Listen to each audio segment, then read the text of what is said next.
Sepekan setelah kejadian kita melakukan voting pemilu, pemilihan presiden dan wakilnya, pemilihan legislatif dan senator, semakin miring. Beredar kabar partai yang mendukung pasangan calon 03 akan melakukan tindakan hukum. Demikian juga pasangan calon dari 01 yang pastinya akan melakukan tindakan hukum. Tapi yang lebih ngeri, partai yang berkuasa, partai PDI Perjuangan, tersiar kabar akan melakukan hak angket atas kecurangan yang terjadi di pemilu 2024. Sementara pasangan 01 Anies Baswedan dan Muhaimin Iskandar menunggu dan pastinya akan mengambil langkah-langkah hukum. Baru saja tim dari paslon 01 Amin melakukan konferensi pers. Kita simak konferensi pers. Ini dia. Nih teman-teman, saya ingin tegaskan kepada semua bahwa pemilihan umum harus dijaga integritasnya. Pilarnya demokrasi adalah kepercayaan, dan salah satu unsur dari kepercayaan adalah kejujuran.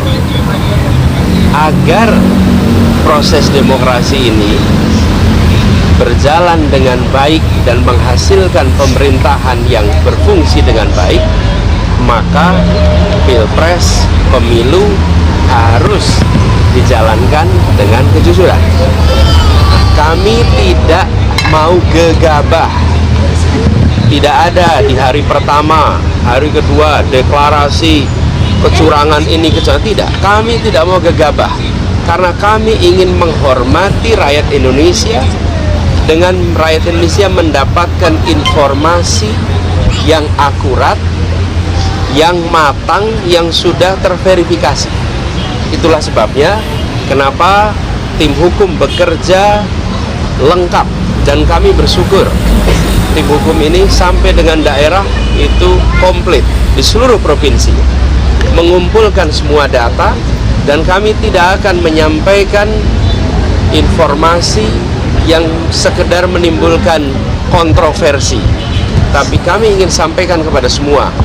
Dari temuan sementara, kami menemukan problem yang terbesar bukan di TPS, tapi problem terbesar yang ditemukan adalah kegiatan-kegiatan pra-TPS, kegiatan-kegiatan yang membuat aktivitas di TPS itu dipengaruhi dan tidak mencerminkan aspirasi rakyat yang semula ada.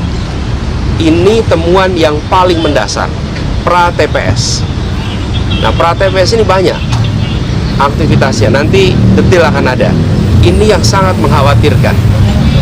Jadi kualitas dari hasil pemilu yang sesungguhnya harus mencerminkan aspirasi rakyat, di dalam temuan kami sebagian bukan aspirasi rakyat, sebagian adalah aspirasi yang dipaksakan kepada rakyat, dan proses itu tidak terjadi kebanyakan di TPS atau sesudah TPS, tapi terjadinya sebelum sampai ke TPS.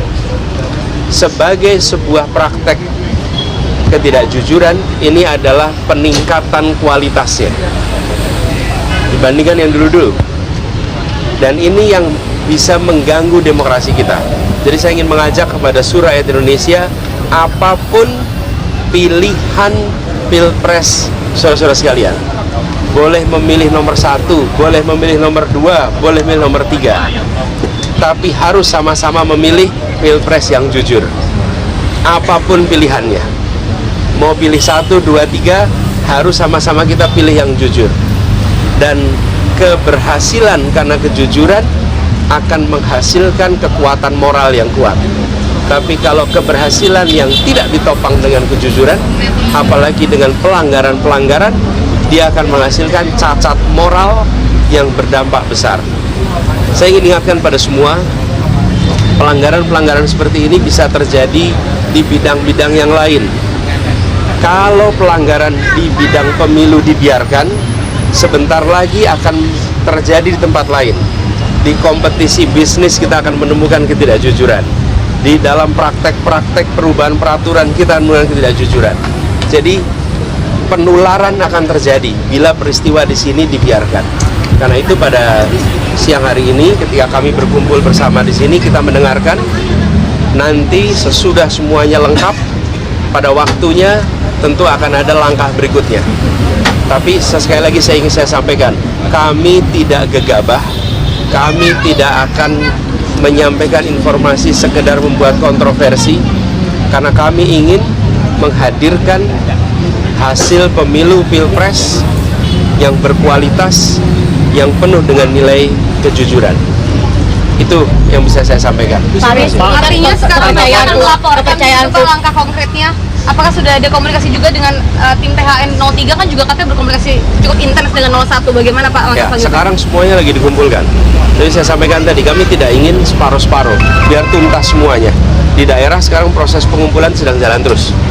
Pak Anies, ini kan kepercayaan publik terhadap KPU, Bawaslu dan juga MK ini mulai berkurang. Nantinya ketika masalah ini dibawa ke MK, seberapa yakin keputusan nantinya itu akan adil, gitu Pak Anies? Kita tunggu nanti.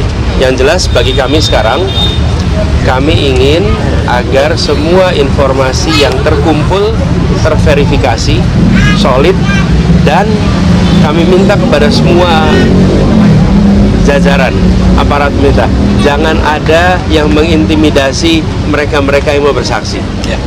Karena kita sudah menemukan di lapangan, mereka yang menemukan praktek-praktek penyimpangan itu mengalami intimidasi, mengalami ketakutan, padahal ini negeri yang merdeka. Jangan sampai itu terjadi.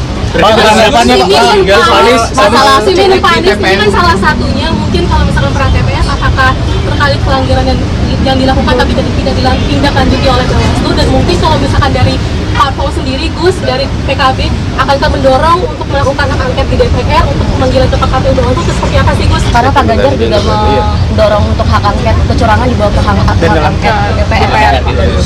Gimana? Langkah dari masa. Ya, gini, ketika kita mendengar akan dilakukan, kami melihat itu ada inisiatif yang baik. Dan ketika Pak Ganjar menyampaikan keinginan untuk melakukan angket itu, fraksi PDI Perjuangan adalah fraksi yang terbesar. Kami yakin bahwa koalisi perubahan, Partai Nasdem, Partai PKB, Partai PKS akan siap untuk bersama-sama. Jadi siap, Jadi kesimpulan dari pernyataan dan konferensi pers dari Pak Anies Baswedan tadi, kejujuran akan mengalahkan kecurangan. Jadi seperti apa ya istilahnya, kalau pemilu dari awal sudah curang, hasilnya juga akan menular kepada kehidupan berbangsa lainnya. Jadi kecurangan di awal akan mempengaruhi kehidupan berbangsa bernegara untuk kehidupan selanjutnya. Apakah kalian tidak takut akan hal ini? Jadi kalau dipikir-pikir, betulkah curang? Kalau memang dari awal curang, 10 tahun ini kita dalam kecurangan, dipimpin oleh orang-orang yang benar juga terpilih atas kecurangan. Tapi tidak ada hal-hal yang terjadi, tidak terlihat seperti apapun. Lihat lebih dalam di channel Deddy Sapa Teman. Terima kasih sudah menyimak channel Deddy Sapa Teman. Assalamualaikum warahmatullahi wabarakatuh.